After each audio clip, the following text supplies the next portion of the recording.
Pois continuamos aquí en esta sétima edición da Cullerciencia, en esta mañá de Ciencia está aguantando o tempo, que é moi importante, aínda que nos estamos resguardadiños nesta carpa central, na que nos vindeiros minutos imos ter unha charla que me parece interesantísima a min, que son pai dun adolescente que pasou por esas idades nas que están moitos dos nenos e nenas que hoxe nos acompañan, e tamén tamén amosou no seu momento esas inquedanzas pola divulgación científica e polo coñecemento. Pois hoxe imos a coñecer a perspectiva xa das entidades que fan posible que poda haber ese interese científico e cultural nos nenos e nenas. Imos ter unha mesa redonda na que eu vou falar poquinho, van falar moito máis elas e eles, porque son realmente os expertos. Vou presentar un poquinho a todos os que estades aquí, os que estades a pasar pola feira, se vos queredes achegar a este coloquio que imos ter nos vindeiros minutos, aos nosos protagonistas de hoxe. En primeiro lugar, temos a Viviana García, que é directora da Casa das Ciencias da Coruña. Viviana, que tal? Moi bons días. Hola, bo día. Técnica de desenvolvemento nos museos científicos coruñeses, dende o ano 2021, creo que dicíamos antes, ¿no? Responsable da Casa das Ciencias. Sí. Bueno, un pouco responsable tamén, con moita experiencia en unha feira e un evento que é unha referencia para este Culler Ciencia, como ese Día da Ciencia na Rúa, que levades facendo moitísimos años na Coruña. Que importancia teñen eventos como este para, sobre todo, captar a atención dos nenos e das familias, ¿no? Que son os que despois, como decía eu antes en outra intervención, pois poden promover e fomentar que nos nenos haxa ese interese. Viviana. A ver, pois eu penso que son iniciativas moi acaídas para isto, porque os rapaces póñense na pel por uns meses, non? Primeiro, facendo eses proxectos, esas investigacións, eses experimentos. Por unha banda, póñense na pel do investigador, digamos, non? De intentar responder preguntas, cuestións que moitas veces veñen axudadas polos profesores, que tamén é unha pata moi importante de calquera feira científica. E logo tamén se poñen no papel de divulgador, de comunicador, de como podo contar isto, que a mellor a min xa me levo un tempo a entender, a ver agora como son capaz de contalo a miña familia, ao público que ven, que non son ben as familias, que moitas sí que veñen, claro, pero que sí que hai xente moi variada dentro do público que ven as feiras científicas, a Día da Ciencia na Rúa, por suposto. Entón penso que é moi importante que eles vivan en primeira persoa todo ese proceso, non? E que coñezan que calquera pode chegar a ser investigador, calquera pode chegar a ser divulgador, se tes a curiosidade suficiente, simplemente botándolle creatividade tamén. É unha vía que me interesa moito, que falábamos antes de empezar a mesa, falaremos dese tema. Temos tamén a Lucía Camino, que é licenciada en Química pola Universidade da Coruña, máster en Ciencia e Tecnoloxía Ambiental, e está a traballar dende 2014 en o CETIM, que é o Centro Tecnolóxico especializado en Economía Circular e Sostenibilidade, que está aquí en Culleredo, en o polígono de Alvedro. Eso digamos, o culmen, ¿no? Porque primeiro está a base, comezan os nenos aprendendo, querendo aprender, e logo o teñen que levar cando son adultos á empresa e á industria, ¿no? Que falábamos un pouco deso. Efectivamente, Fran, nós somos un centro de investigación adicado a desenrolar innovación para as empresas, tanto en productos como en procesos. E o que ti dicías, estamos focalizados en economía circular e sostenibilidade, e somos, como digamos, o nexo entre a universidade e o mundo empresarial. Logo falamos tamén que todas as vosas intervencións a min como pai e como profano me interesan, porque todos son puntos de vista diferentes, pero que conversen ao final en a ciencia e conexión co progreso da sociedade. Temos tamén connosco a José Viñas, que é un das persoas referencia en organización, decíamos antes así de broma, este tipo de saraos científicos, non? José Viñas, que tal? Moi bo día. Neste caso, estás como asesor no Centro de Innovación Educativa Digital da Consellería de Educación de Galicia, formador de profesorado en investigación escolar, membro activo en Open Science de Cambre, proxectos europeos como Squad Scientists, STEAM Learning Ecologies. Bueno, levas neste tema de fomentar ese interés e esa divulgación científica anos. Non quero decir cantos anos, pero máis de 25 anos, sí. Achete un poquinho. Sí, xúntome. Bueno, que te parece estamos intentando, aprendendo, aquí levamos creo que 7 anos, e poquinho a pouco vai collendo esa forza, non? Sí, precisamente estábamos falando esta mañá que se está consolidando, esta feira está a consolidarse, dá moito gusto velo, dá gusto ademais ver que hai moita xente que xa quere vir aquí a esta feira, xa está facendo por vir. Bueno, temos tamén a Camilo, que é biólogo e profesor de ensino secundario. Camilo Gea é colaborador de varias entidades ambientalistas, e nos trae tamén, que eu bromeaba con ele ao principio, porque no currículum di con moito orgullo, pai de 2 adolescentes, e a perspectiva tamén que nos faltaba na mesa, é dicir, na familia, na casa, non? Hai que fomentar eso, aunque ás veces cos adolescentes é difícil, non, Camilo? Que tal, moi bo día? Sí, bueno, é difícil profesionalmente como profesorado que somos e obviamente como pais e nais, pois é unha etapa complicada, moi complexa, non, con moitos enfoques e sobre todo nun momento no que, por exemplo, o meu maior está en primeiro bacharelato ahora mismo, moi confuso sobre que quere estudar, que non quere estudar, que lle motiva, que non lle motiva, ese tipo de cousas, non? Pero bueno, desde logo co alumnado falámoslo despois é algo moi interesante, non? Bueno, xa temos un poquinho, feitas as presentacións, ver un poquinho os puntos de vista, no, de cada un. Decía eu ao principio, antes falamos de un momentiño con José, esa conexión dos centros para que saquen a luz, para que salgan fora, se abran o mundo. A mí me gusta moito decir, cando empezou Coller Ciencia, empezou no cole, logo saiu fora, se abriu. Que importancia ten, non? A hora de organizar eventos como este, científicos, cal é o paso máis difícil e cal é o máis fácil? Posiblemente sexa a organización previa, ter en conta que todas as cousas, as pequenas cousas que temos que ter en conta nun primeiro momento para despois que todo saia ben. Todo vai a sair ben. Nunha feira de ciencia pouca xente se queixa. Todo sae ben. Pero sempre hai un montón de detalles. Hai un detalle que a mí me encanta de aquí de Coller Ciencia, é a importancia dos rapaces, o protagonismo deles. Non somente dos que presentan, sino dos que organizan tamén. É moi importante para eles non somente presentar ou divulgar a ciencia, senón tamén ser capaces de organizar calquera evento, non ter medo a facelo. E sair fora do cole é un mundo. Claro, é espirse un pouquiño, non? Sí. Todo eso que faz moi bonito dentro do cole, as familias chegan, pero logo outras persoas, outro ámbito, outras familias, outros coles que tamén comparten hoxe en día. Hai pues, presencia de moitos colexios do área, e eso como, bueno, xa o veron os meus compañeros de terceiro, de cuarto, pero ahora veñen nenos de outros centros, caramba, non? Como que dá un poquinho de medo, e ese tamén medo hai que perdelo, supoño. Sí, teñen que perder os rapaces, pero teñen que perder os profes, sobre todo. Os profes teñen que non ter medo a presentar diante de outros profes de outros coles as boas cousas que fan, porque se fan moi boas cousas nos coles, pero ás veces temos medo de presentalo. É unha pena, unha mágoa, que non se presente, que non se ensine o que se está a facer, que se fan moitas cousas moi boas. Os profes que tamén son pais, como decimos, Camilo, neste caso, vos, dende a túa perspectiva persoal, nos colexios fai falta, sobre todo, ter iniciativa. Os profes tamén teñen que ter esa inquedanza, non? Sí, o que comentaba José, que, bueno, por unha parte o día a día, a inercia do día a día te impide quizás poder desenvolver máis iniciativas que te gustaría por falta de tempo e por outras urxencias, non?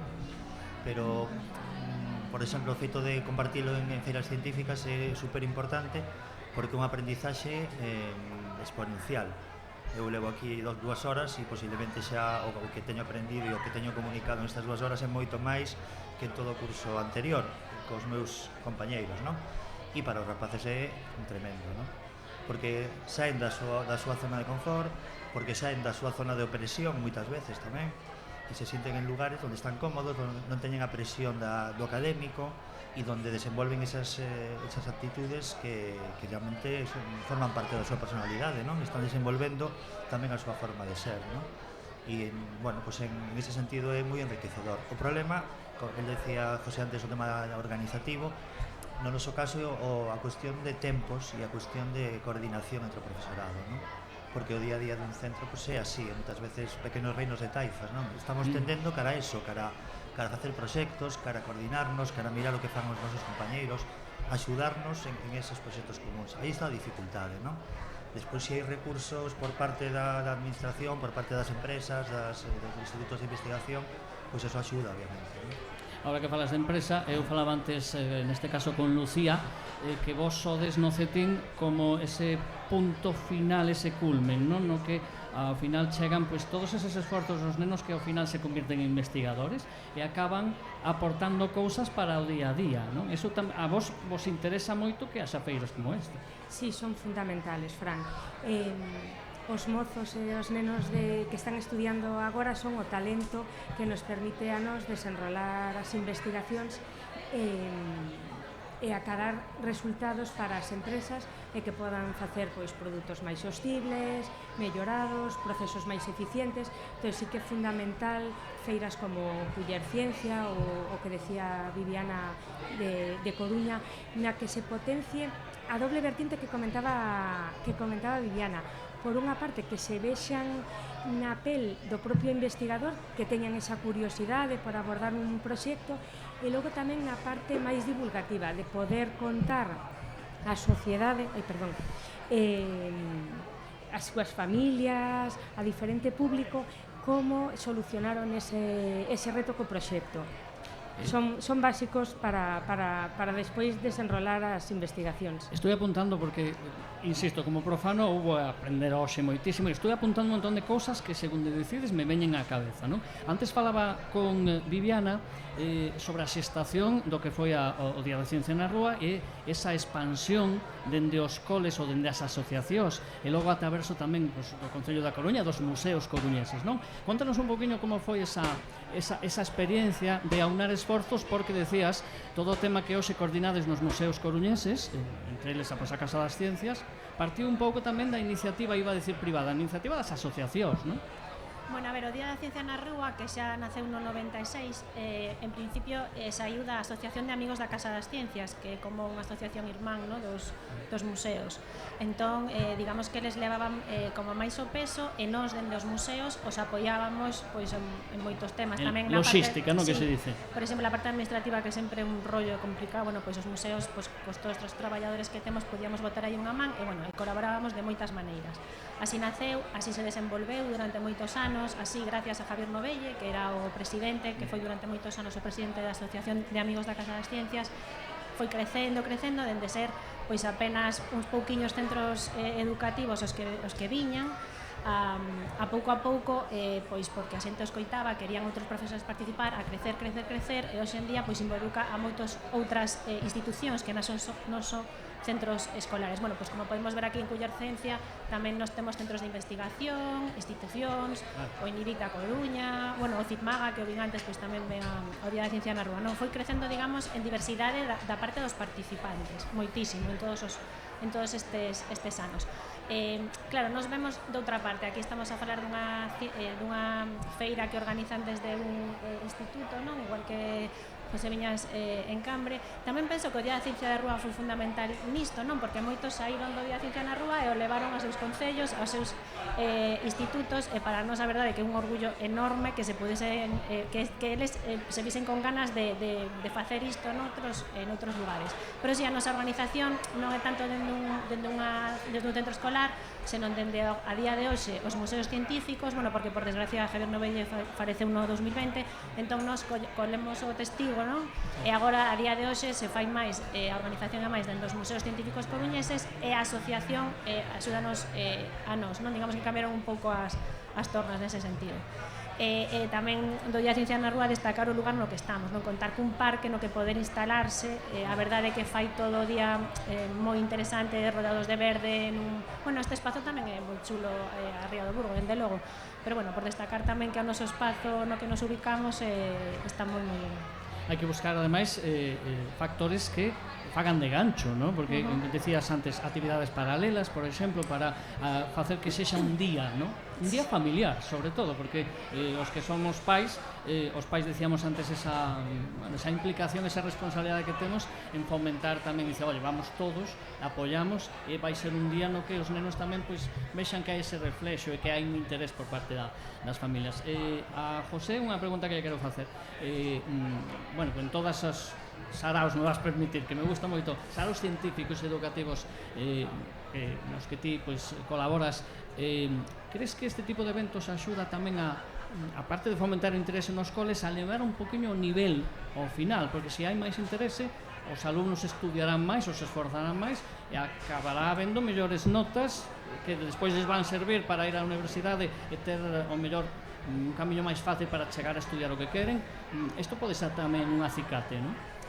En principio serve sobre todo para pensar que as ciencias non son esas asignaturas ogro as que todo o mundo fala e falo con tantos rapaces de ciencias sociais ou de letras que me din eu non estou en bioloxía porque as matemáticas non se me daban. Ese tipo de cousas é algo que non queremos que pase, non? Se non se che dan as matemáticas, vamos a ver de que maneiras se che poden dar.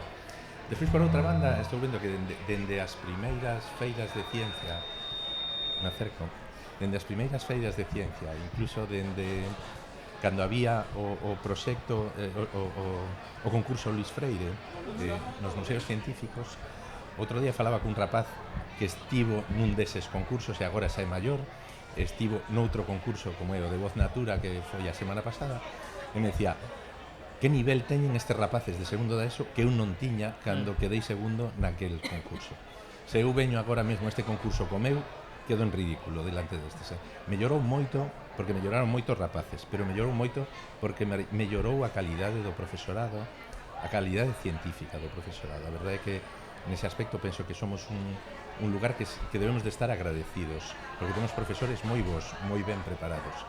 E somente hai que darlles oportunidades para que poidan lucir os profes e os alumnos. Iso decía antes Camilo un poquinho, ese tamén perder ese medo de sair e de promover iniciativas. Ás veces é difícil dar ese primeiro paso. Bueno, sempre é difícil, claro, meterte nun sarao novo, non? Pero aquí a cuestión tamén é ter os recursos, ter o tempo, ter os espazos. Entonces aí tamén é verdade que a administración, a propia consellería ou os centros educativos concertados, privados, etc., deberían dar a posibilidade en cuanto a tempo, non? Hai reivindicacións, por exemplo, aproveito para meter aquí unha cuña reivindicativa para recuperar tempos, non? Para que haya máis apoio, máis profesorado para poder facelo, non? Pero sí que é complicado, non? Aquí aprendemos moito, aquí vemos que o que facemos non é tan malo, ou que o que facemos é sencillo pero é diferente, porque se te ocurre unha idea, ou porque unha idea de outro compañeiro ou compañera ti a desenvolves según a túa iniciativa, ou porque aos rapaces se lle ocurren cousas. Porque son espacios, eses espacios do Club de Ciencia que estamos falando moito das feiras científicas, non? Pero detrás de todo isto hai todos uns espazos e todos uns proxectos, os clubs de ciencia, ou se pode chamar de moita maneira, como os clubs de lectura, etc., donde estes rapaces se sinten moi cómodos e donde traballan dunha maneira moi a gusto e donde aprenden un montón. Teñen máis nivel porque aprenden moito con estes proxectos, non? Feito, acabas de decir unha cosa que a mí me interesa. Vamos a ver, de onde parte a inquedanza? Aquí en Coller Ciencia, eu lembro o clube de ciencia do colexo, os propios nenos e nenas tiñan inquedanza de abrirse e de dicir, eu fago isto, non? Por que non o exhibo e non o mostro? E logo teñen que ter alguén que lles axude a facelo realidade, non? Un profe neste caso, unha directiva, e logo que teñan recursos, como en todas as facetas da vida, non? Ten que haber xente que te poda ensinar e te poda acompañar, non?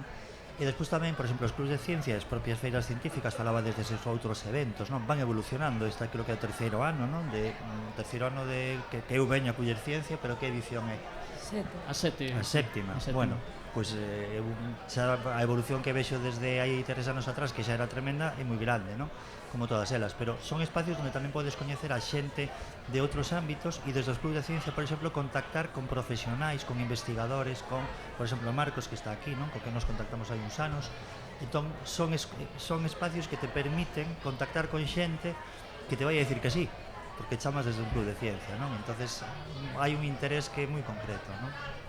Antes decía a directora da Xunta, non? A directora xeral falaba de que agora o que se está a buscar é que haxa este tipo de eventos, pero que os haxa en todos os lugares onde hai esa inquedanza, o máis, dende outro punto de vista, levar esa inquedanza e fomentar que haxa máis centros deste, como organizador neste caso. Eso tamén é fundamental, non? É fundamental.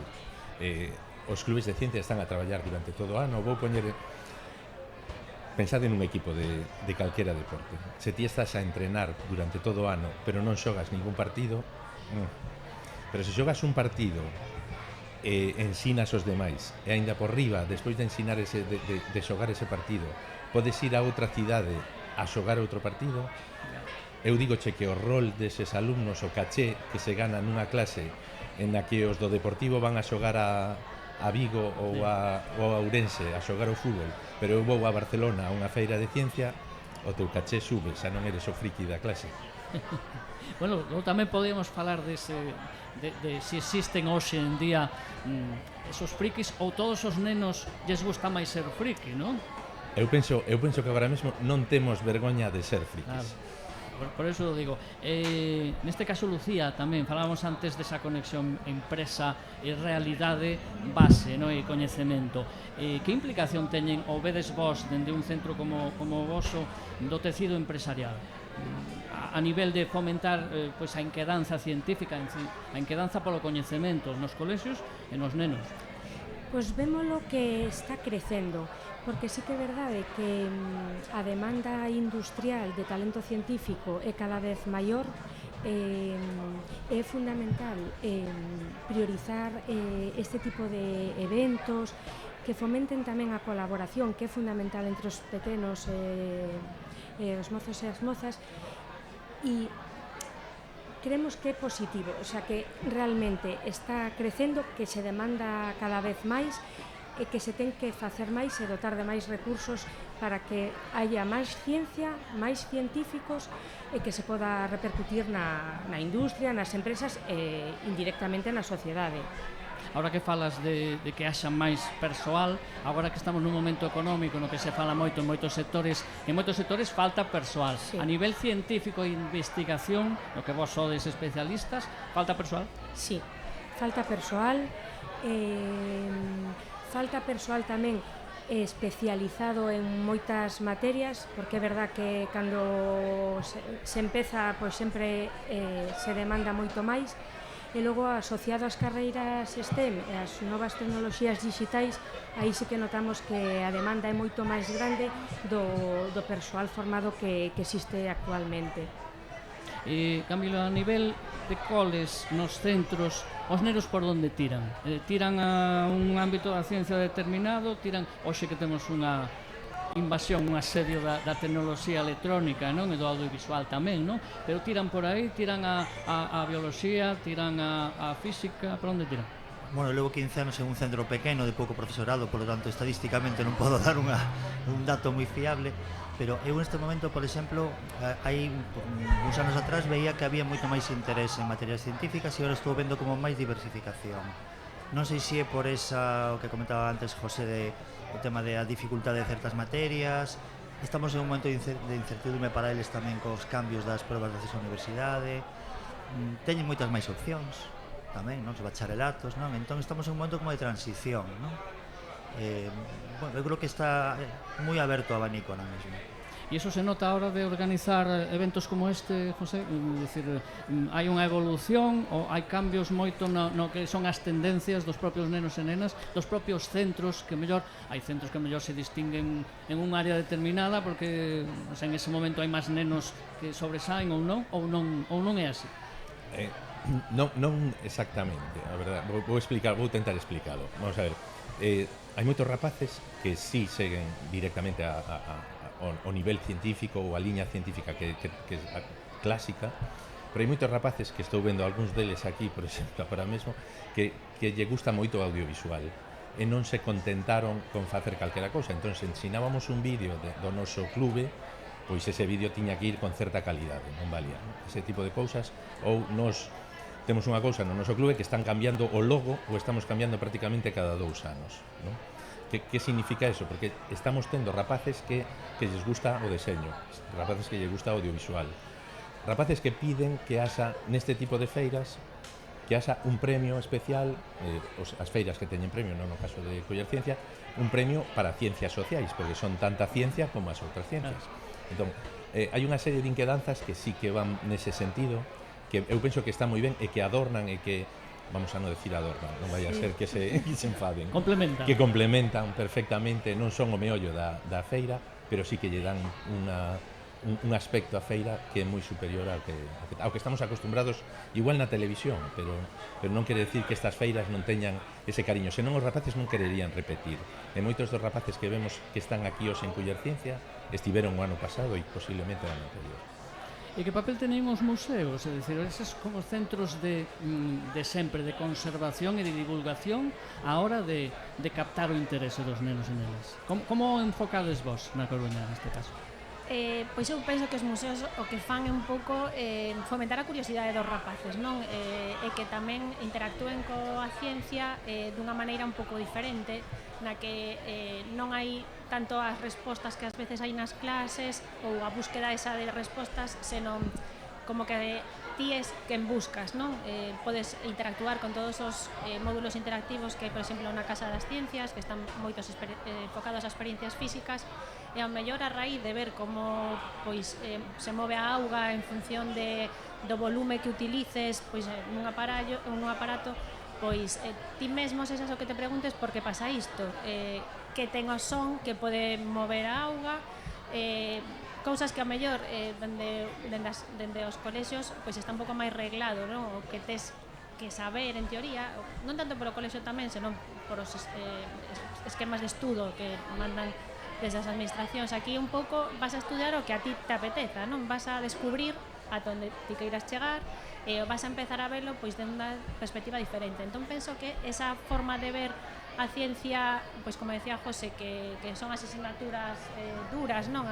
Pois non, resulta que tes outra maneira de achegarte á ciencia que non é tan así, que tamén se ve, por suposto, nestas feiras, e que nos museos, os centros de escolares que veñen, a ven así, e tamén ás veces chegan á aula e chegan con preguntas do que viron, non? E siguen investigando. Sen forzarlos, digamos, a que teñan que aprender unha cousa en concreto, senón de todo o abanico que hai na Casa das Ciencias, na Domus, no Coro Infinisterra, onde eles poden tocar, poden ver, poden sentir, poden utilizar os seus sentidos para interactuar con toda a ciencia que hai neses lugares, pois lles leve a preguntarse cousas, en moitas ocasións sí que teñen que ver con seguir estudando sobre ciencia.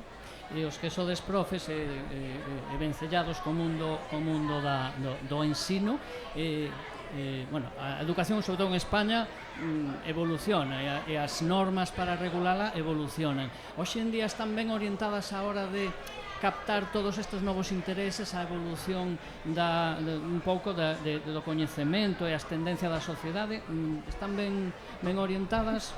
Eso como facemos? Non sabría decirche con moita certeza, non?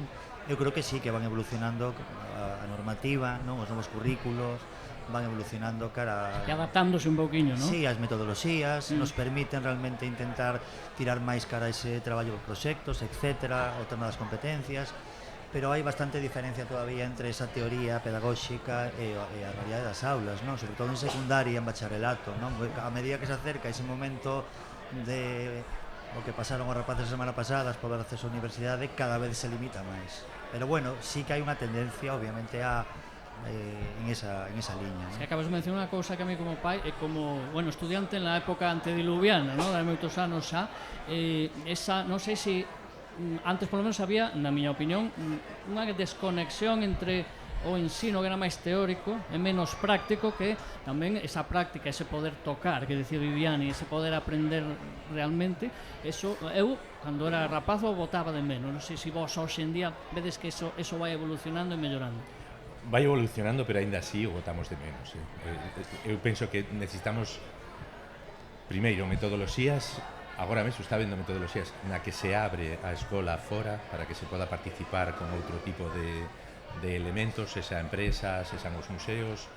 Nos acabamos de facer unha unidade didáctica, non lle vou a chamar como se debe decir, situación de aprendizaxe, que se di ahora actualmente, unha situación de aprendizaxe que non é máis que unha situación da vida real, que me pode pasar a mí na vida real, sobre inteligencia e audiovisual.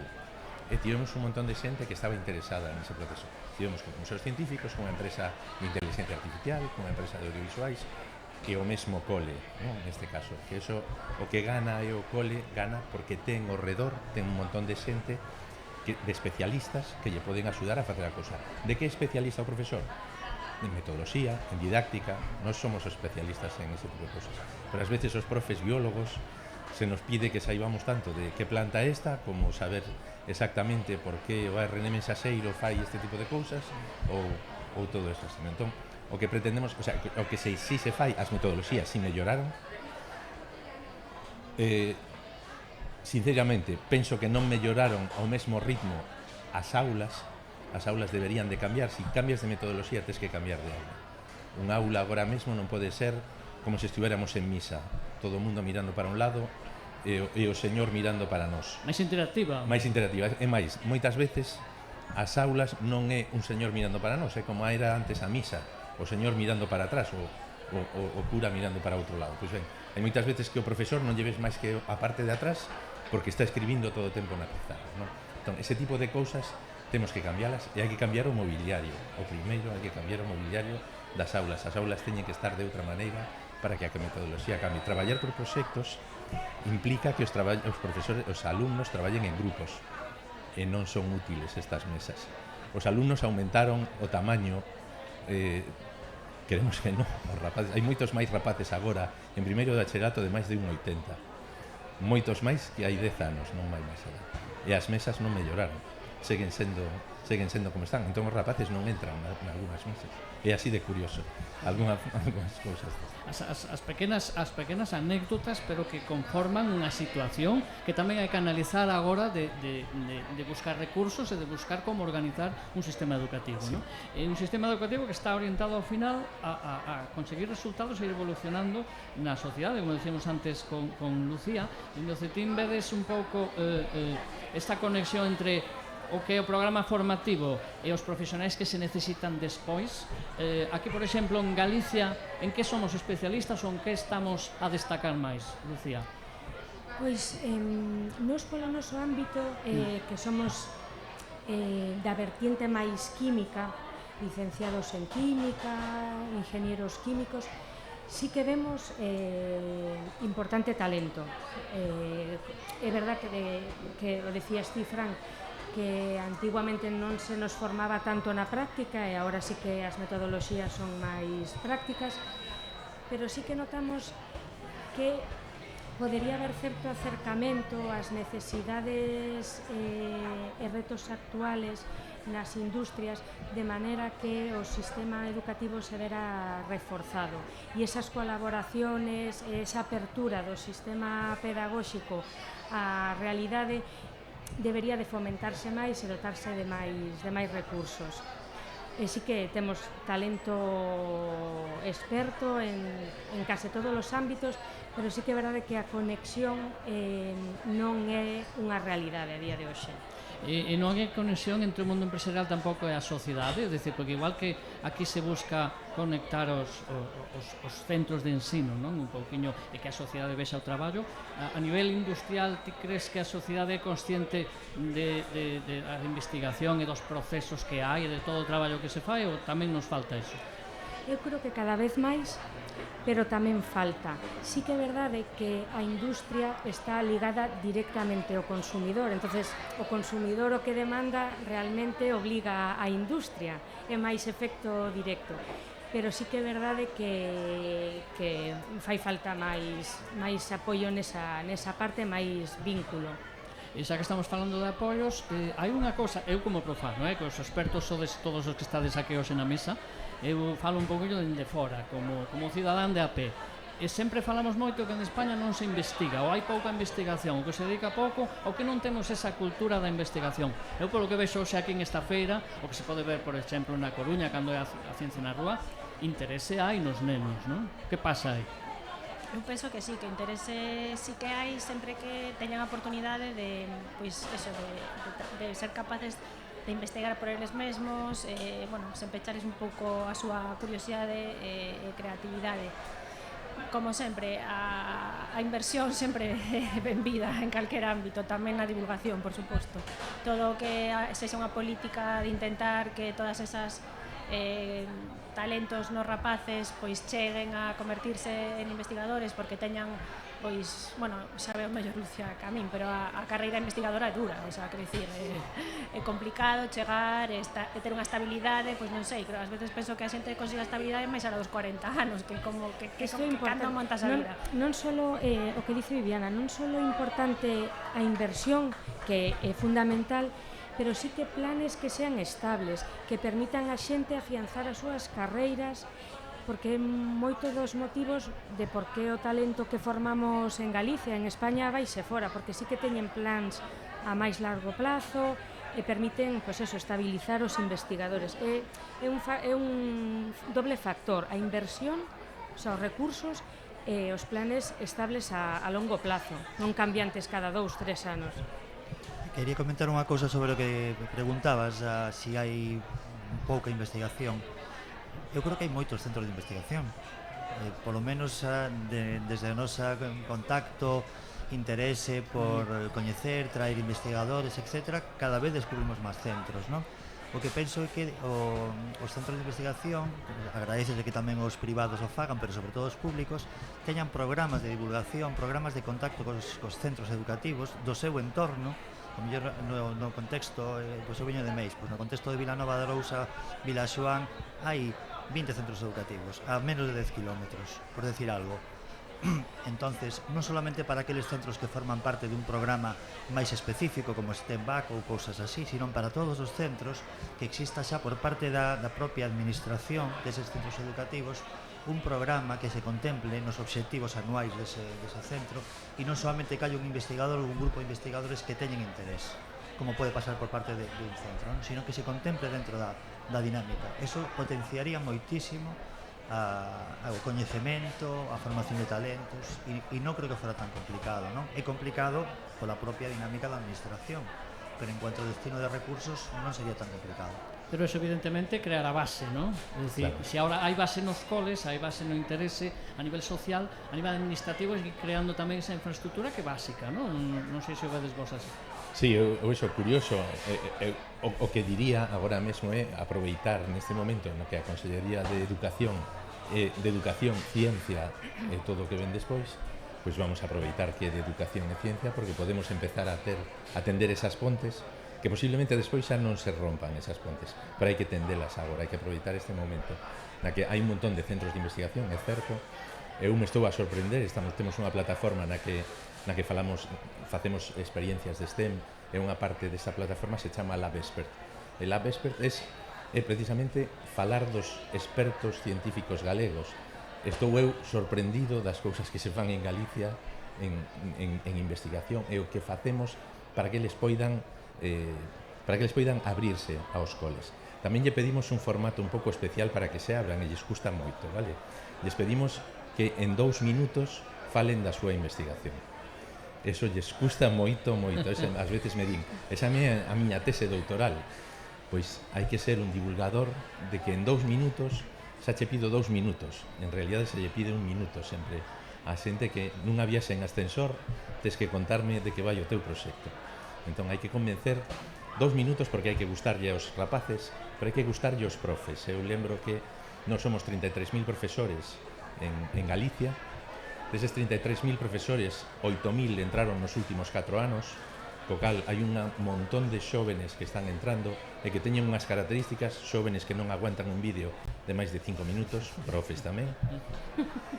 E dentro de 5 anos, a mitade dos profes que estamos agora xa non estaremos porque estaremos xubilados. Entón, hai que contar que dentro de 5 anos, a maior grande parte van a ser dese tipo de profesores que ven vídeos de 2 minutos, non de 5 minutos. Entón, hai que ter en conta, eses profes están acostumados 2 minutos e logo que me conte o investigador o que queira ou podemos entrar en contacto con ele. Pero hai que prepararse para ese tipo de profesorado.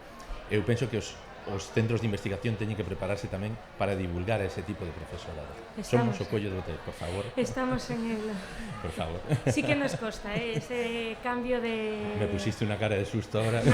No, que nos costa como la de todos. Estou poñendo eu, que nos costa moitísimo precisamente este cambio no mundo científico. Que é un pouco contrario en sí mismo á ciencia, que leva tempo, hai que dedicarlle tempo, con esta inmediatez, e hai que afacerse formarse nestas novas competencias. Agradecese moito que nos estamos en contacto ás veces con centros de investigación e que teñen un departamento de comunicación. Ese departamento de comunicación e divulgación da ciencia axuda moito a facer de intermediario entre o investigador e os profanos, que neste caso somos nós, os profes, en moitas ocasións non sabemos de todo. Por iso nos axuda moito ese departamento polo medio, por iso son tan importantes os divulgadores, eu penso que cada vez máis. Que lle preguntaba antes a Viviana, esa labora que tendes de poñer o detonador, de prender a mecha, non? A mecha do coñecemento, nunca mellor dito. Eles están a falar eles de que é complicado, pois non sei ao que nos dedicamos, a intentar que todas esas cousas que son bastante complicadas, pois eso, pois lanzar o gancho, buscar a maneira, non, de que xeren unha curiosidade nun rapaz, no público en xeral, que non ten por que ser só escolares ou rapaces, pois que sí, dar coa tecla ou coa maneira de que entren e que empecen a preguntarse cousas por si mesmos, non? Eso que facemos nos museos. É verdade que os museos vamos un pouco en contra dos 2 minutos, porque, claro, o museo require tempo. Aí sí que rompemos un pouco a tendencia, non? Nos precisamos tempo. É verdade que logo a xente cando entra no museo, pois as veces os rapaces, non, que van a toda velocidade, e sempre hai como un lugar que a eles lles chama máis atención que a cada persoa é un sitio, non? Non podes pretender nin que todo o mundo vexa o museo de cabo a rabo, nin que todo o mundo paren todos os módulos. É verdade que algúns módulos son estrela, non? Que son aí, parece que todo o mundo para, pero é verdade que os museos incluso creo que nos gusta, non? Que pretendemos que a xente pare un pouco, que eses 2 minutos os alargue dunha maneira sinxera, non obligando, pero sí que frene un pouco e que vexa que as cousas tamén se poden disfrutar con un pouquiño máis de tempo.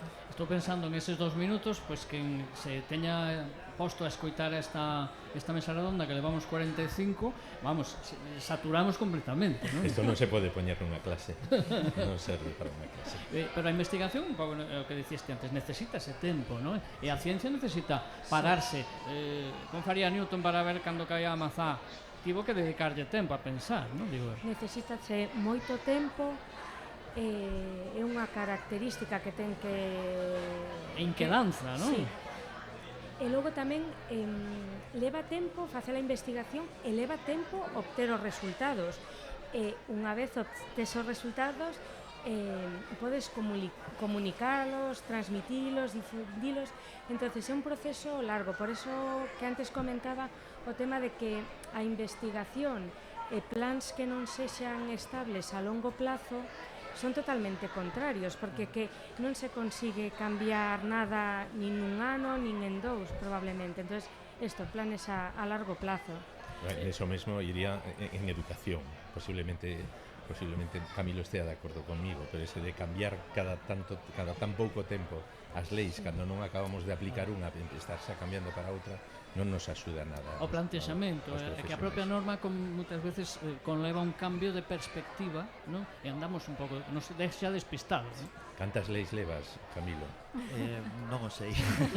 Eu penso que pasei de 7 leis, non? Sí, outro día falaba cun profe de Finlandia e decía: cantas leis cambiaste, como cambiaste, cantas leis tivechedes nos últimos 25 anos? A lei, non cambiamos a lei. Modificamos partes da lei, pero non cambiamos o xogo completamente. Sí, e cos planes de I+D pasa o mismo. Cada 3 anos ou menos temos un novo plan que, bueno, fainos difícil continuar. Antes, hai un momentiño, falabades un pouco de esas novas tendencias coa tecnoloxía, esas tendencias cara á ciencia e coa coñecemento, non? Como podemos... porque había que adaptarse o investigador, o divulgador, o fomentador, non sei se existe esta palabra, esta profesión, fomentador científico, debería, ao mellor, adaptarse aos tempos e aproveitar que os nenos pasan moito tempo no móvil para, ao mellor, crear contidos a través do móvil, non? É dicir, e aproveitar esas tecnoloxías e esa capacidade de fascinación que ten na rapazada, eso é difícil, non? O sea, ou non? Ou non é tan difícil? É difícil, pero eles mesmos cho din. Cada vez que ven fan eles un experimento bo, isto hai que subilo a TikTok. Se non parece que non existe o experimento, non o levamos primeiro ás feiras e despois xa veremos como facemos, pero hai que subilo a TikTok xa. Esa é unha das das premisas, pero eso a min me di que eles están orgullosos do que están a facer E que lles gusta, e non claro. se esconden de facer ese tipo de cousas, non? Esa é un pouco mentalidade periodística, non? Porque, bueno, eu que fixen un máster en periodismo hai anos e estiven En comunicar, en comunicar. Sí, como que o que non se conta non existe. Sempre se dicía eso, o que non se conta non existe. Penso que os rapaces agora pues, o levan un pouco, sobre todo cando lles sai ben ou lles gusta o Sí. que lles sai, o que se non o contamos é como se non os tiveramos feito. Bueno, e traerlo a unha feira de ciencia un pouco eso tamén, non? Bueno, pero vos os divulgadores tamén tendes ese ter que actualizarse. Dice, ahora que este TikTok, pois ao mellor teño que sacar máis cousas para que facerlles un poquinho, meterme no seu lugar, ir ao seu, xogar na súa casa, vamos, non? Sí, a verdade é que sempre é interesante experimentar en todos os novos formatos que xurden, non? Para intentar visibilizar o que temos nos museos. O que sí é verdade é que, claro, non podes deixar de ser o que és, o sea, que decir, nós somos museos e, por suposto, podemos ter unha implementación maior nas sociedades, utilizamos determinados medios para que a xente nos coñeza, pero quizáis a día de hoxe sí que hai incluso outros perfis, no? Divulgadores, de persoas que sí que se dedican xa a facer unha divulgación máis en redes sociais en concreto, non? Como que se ha diversificado moitísimo o mundo da divulgación e de ser a mellor moi pouquiños a unha profesión moi pouco coñecida ou que non tiña moito repercusión, sí que cos anos cada vez hai máis perfis, non? E tamén, por exemplo, as unidades de cultura científica que falaba José, que son un pouco eses lugares que fan de comunicación dentro dos centros investigadores, tamén axudan a dinamizar e poder chegar a eses novos medios, non? Como pode ser TikTok, Instagram, Twitter. Pero penso que os museos tamén temos que temos a capacidade que temos e creo que tamén é importante invertir sobre todo no que nos fai diferentes a eses medios, non? Que é ter un lugar no que ti podes experimentar con todos o teu corpo, non? Con todos os sentidos dunha maneira un pouco distinta ao mundo máis audiovisual ou a través de redes. Bueno, estamos xa na recta final case. O pai de 2 fillos adolescentes, que te sumas a outro que son eu, non? Efectivamente. Vamos á base, é dicir, ti como os ves? Que teñen esas inquedanzas ou que non? Que sí, teñen esas e moitas outras inquedanzas, claro. Temos futuro? Non o sei porque é a primeira vez que son pai de 2 fillos adolescentes. Non podo comparar, pero me imagino que sí. Igual que cando nos éramos adolescentes e os nosos tataravos eran adolescentes, non? A realidade é que agora nos dá a impresión de que todo cambia moito máis rápido, non? É dicir, os recursos, os tempos, todo eso. Entonces temos que adaptarnos a como, pois formándonos, estando abertos a novas inquedanzas, pero sí, eu vexo hoxe polo menos onte non discutín moito con meu fillo e se vexo que sí que pode haber esperanza e sí que teñen intereses, claro que sí. Lucía, as industrias teñen, imagino, ganas de facer cousas, non? Porque non só lles vai ben a elas a nivel supervivencia económica e a nivel progreso, senón que tamén, se hai conexión coa sociedade e aportas á sociedade, as empresas, pois, lóxicamente, é o que lles fai vivir. Como ves o tema do interese pola divulgación, pola investigación e o futuro? Por lo menos aquí en Galicia.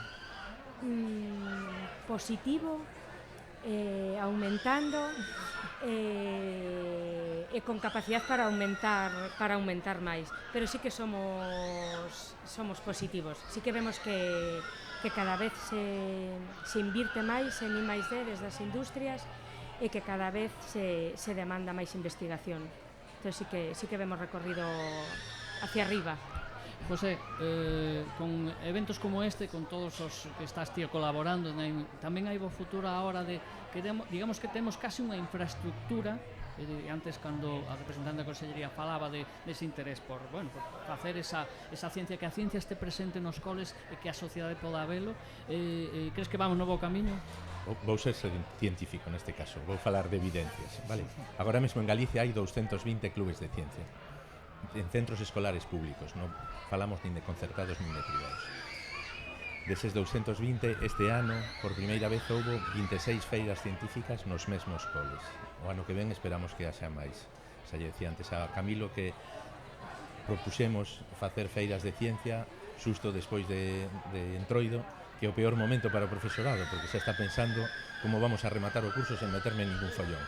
Entón propuxemos meternos nun follón máis. Entón, con eses números sí que dá que para o ano que ven seguramente mellorará moito, e mellorará moito a comunicación entre o profesorado tamén. Eu penso que sí que que se poden facer todos estes clubes de ciencia, estamos a facer unha rede para que eles poidan poñerse en contacto para cousas tan sinxelas que como fas ti a feira, a quen lle falas, como convences o teu director para facer a feira, non ten máis que iso. Sí, e que esas feiras de ciencias sean feiras do coñecemento, non son exclusivas de biología, matemáticas, química, tecnoloxía, son para desenvolver proxectos de investigación e tamén de outros ámbitos sociais que se integran con isto, non? Bueno, Viviana, neste caso o interese polo coñecemento que non debería, creo que é como unha característica do ser humano, non? E imagino que falaba antes con Viviana de empezar o programa, como que veía como que ella apaixoaba isto. Isto ten que apaixoar a ciencia, senón non funciona, non? Bueno, penso que sí, como calquera cousa na vida, creo que tamén se non te apaixona é complicado que disfrutes e que sexas capaz de chegar a ser un bo profesional no teu. Nese sentido, penso que se non estás moi contento, mellor que cambies, que apaixonarse. Na ciencia tamén, dende o punto de vista de investigador, quizáis porque é unha carreira dura e longa. Dende o punto de vista do divulgador, bueno, temos un traballo maravilloso. Os museos interesan, temos moitísimos visitantes todos os anos, estamos alrededor de entre os 3 museos científicos coruñeses de os 400.000 visitantes, é unha cifra que se mantén, bueno, a veces fluctúa, non? Pero que quero dicir que nunca descende e que temos centos e centos de colexios que nos visitan todos os anos, que penso que se non houvese ese interese, pois estas cifras intentando ser tamén dende un punto de vista da evidencia, pois cambiarían, non? Incluso atreveríame a dicirme que creo que somos os máis visitados de Galicia, aínda que está aquí o director dos museos científicos que mellor me corrixe. Entón sí que existe creo que sí que existe unha inquedanza pola ciencia, unha curiosidade pola ciencia. Ás veces tamén é certo que xente que ven un pouco de rebote, non? Que non tiña pensado venir. A mí me pasa ás veces co planetario, que a xente entra no planetario, algunha xente que ven por primeira vez pensa que ali lle van a falar, sabes, de física, a onde me metín. E incluso esa xente, non, que ás veces ven un pouco de casualidade, pois de pronto di, pero se a mí isto me gusta, pero se isto é super interesante. O mesmo pasa nas feiras, cando ven moito público alrededor das familias dos rapaces, ou simplemente da cidadanía, tamén de pronto din, anda, pero sei que isto teño unha casa e nunca me preguntara por que pasaba, non? Que a maicena, por exemplo, que estivo moi de moda hai uns anos de facer os fluidos non nutricionados. Bueno, quero dicir que sí que creo que hai un interese de base, pero ás veces tamén de casualidade de que pasas por ali e que a mí eso tamén me interesa, claro que sí. A fascinación da ciencia no ser humano que é algo que creo que está aí e é o que hai que aproveitar. Bueno, eu quero agradecervos a oportunidade primeiro ao cole e ao proxecto audiovisual do Colexio Ría do Burgo que me deron de hoxe moderar esta mesa, porque é unha oportunidade de aprender. E eu aprendi moito, non sei todos os que estiveches hoxe aquí connosco. Quero agradecer tamén pois o vos tertulianos que acaba de ser todos, porque me facilitastedes moito o traballo. A Viviana García, directora da Casa das Ciencias da Coruña, moitísimas gracias. A Lucía Camino, a directora executiva do CETIN de Culleredo, tamén moitas gracias a Camilo Ojea, compañeiro en fatigas de PAI. Aí seguiremos. Gracias ao CEI Plurilingüe Ría do Burgo por invitarnos e por organizar e a todos os que colaboran. E a José Viñas, bueno, pues, director de Open Science de Cambre, bueno, experto en organizador. Moitísimas gracias tamén. Me facilitaste moito o traballo, foi un placer estar con vos hoxe. Gracias. Moitas gracias a vos. Igualmente. Gracias.